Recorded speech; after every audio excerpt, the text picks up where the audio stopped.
alegria estar de volta com a lição número 4. Inscreva-se aqui nesse canal Classe dos Professores, que é um canal feito para abençoar a sua vida, com um resumo semanal da lição da Escola Sabatina. Passe essa informação desse canal para os seus amigos, para os seus irmãos. Que Deus lhe abençoe.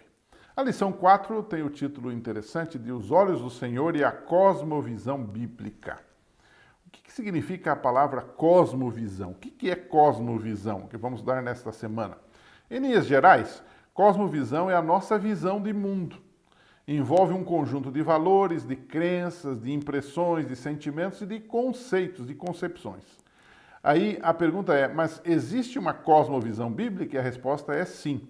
O que seria uma cosmovisão bíblica? Seria um filtro. A Bíblia como um filtro para tudo aquilo que eu creio, para tudo aquilo que eu faço, para os meus costumes, para as minhas diversões, para o que eu como, para o que eu bebo, para o que eu ouço, para o que eu visto, para tudo. Ou seja, como é que eu me relaciono com as pessoas, como eu me relaciono com a minha família, como eu me relaciono com o dinheiro, com a vida, com o trabalho, com toda a minha vida, com a minha saúde, inclusive, né?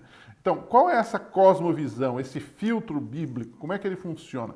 Quais são os pressupostos desta visão bíblica do mundo e da realidade? Em outras palavras, o que cremos e aceitamos como verdade e realidade e o que orienta a nossa vida, né? Então, eu coloquei alguns pressupostos, ou seja,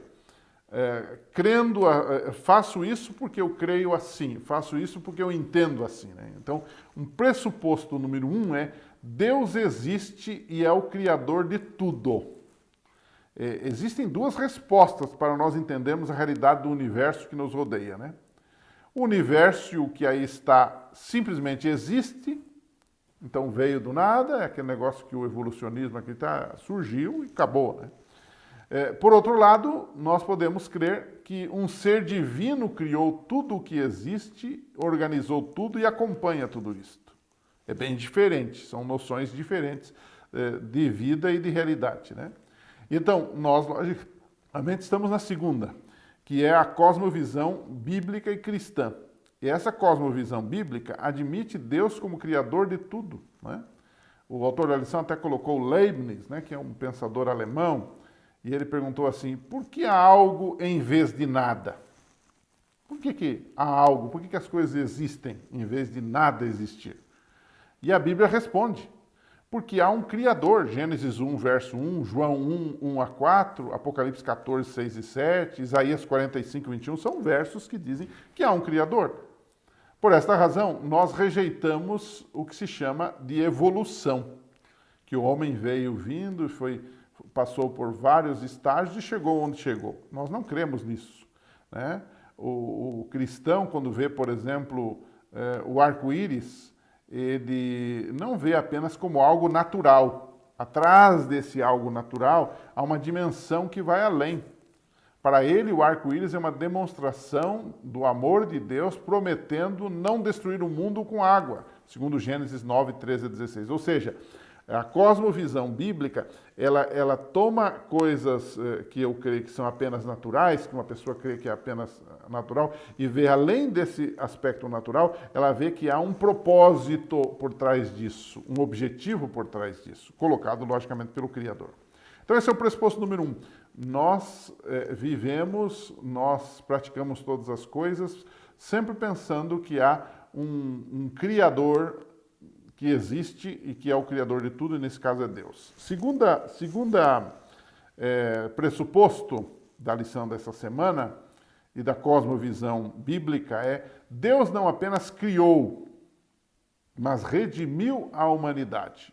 A Bíblia afirma que o homem, embora criado perfeito, veio ao desobedecer a Deus e ficou sujeito à morte, à dor e ao sofrimento, segundo Gênesis 3.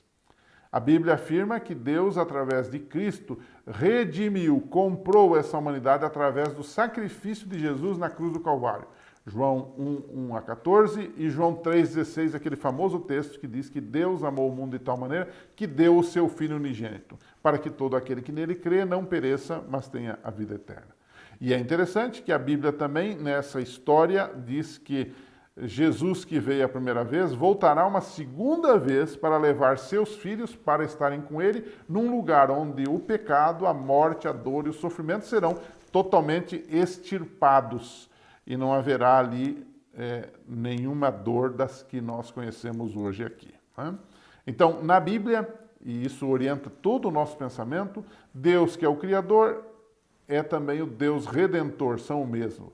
E este Evangelho, as boas novas desta salvação que Ele nos providenciou, deve ser algo proclamado em todo o mundo, segundo Apocalipse 14, 6 e 7, exemplificado em 3 anjos que voam pelo meio do céu. Então, o pressuposto número 2 é algo bem conhecido seu e meu, que fala exatamente desta questão de que Deus não apenas criou, mas redimiu, salvou a humanidade. Então, isso nos faz ter uma relação de amor com Ele. E isto orienta toda a nossa vida, o que comemos, o que bebemos, o que vestimos, o que fazemos, o que compramos, o que vendemos, nossa vida física, emocional e moral. O pressuposto número 3 da cosmovisão bíblica, ou seja, por causa disso fazemos aquilo, Deus revelou sua lei para ser a norma moral do mundo. Pessoas há como Michel Foucault, que acreditam que as leis são meras invenções humanas para controlar as pessoas.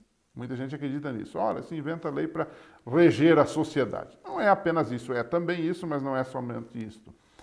Na cosmovisão bíblica, a lei de Deus, que é a norma maior, ela é um padrão moral para todos em todas as épocas e em todos os estágios da vida. E esta lei é, na verdade, um reflexo do caráter do próprio Deus. Quando lemos, por exemplo, os 10 mandamentos, nós percebemos o caráter de Deus, o que Deus quer, o que Deus gosta, o que para ele é certo, o que para ele é errado. Por exemplo, ele diz lá, não matarás. Então, matar é errado. Não é o propósito e o plano de Deus matar. Né? Então, a lei é um reflexo do caráter de Deus. E ao obedecer essa lei, nós estamos no caminho certo com Deus. E o Salmo 119, 165 diz, muita paz tem os que amam a tua lei, e para eles não há tropeço. Né?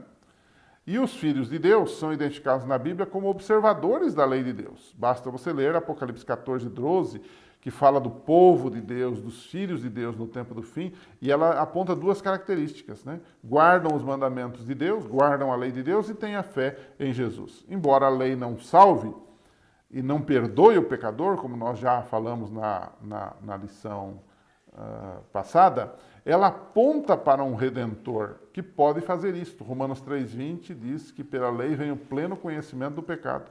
E a lei nos serviu de aio, de condutor, para nos levar a Cristo, que pode de fato limpar o nosso pecado. Então, desta forma, quem está sendo educado, seja uma criança, seja um adulto, nessa escola de Deus, nesse modelo de educação de Deus, deve obedecer à lei, que reflete o caráter de Deus. Então, eu queria terminar a lição dessa semana fazendo a você uma pergunta, né? Como nossa cosmovisão, esses conceitos que nós temos de Deus e da vida, conforme a Bíblia, afeta nosso relacionamento com o próprio Deus e com o próximo? Como é que isso nos afeta? Converse um pouquinho com seus alunos, pergunte a eles, faça-os dar exemplos.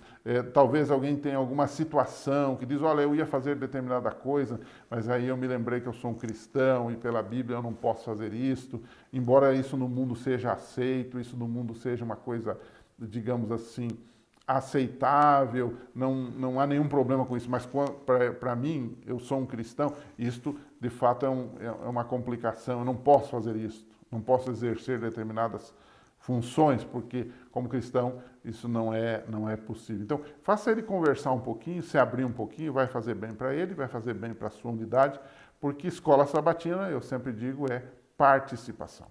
Que Deus abençoe. Semana que vem a gente volta com a lição de número 5.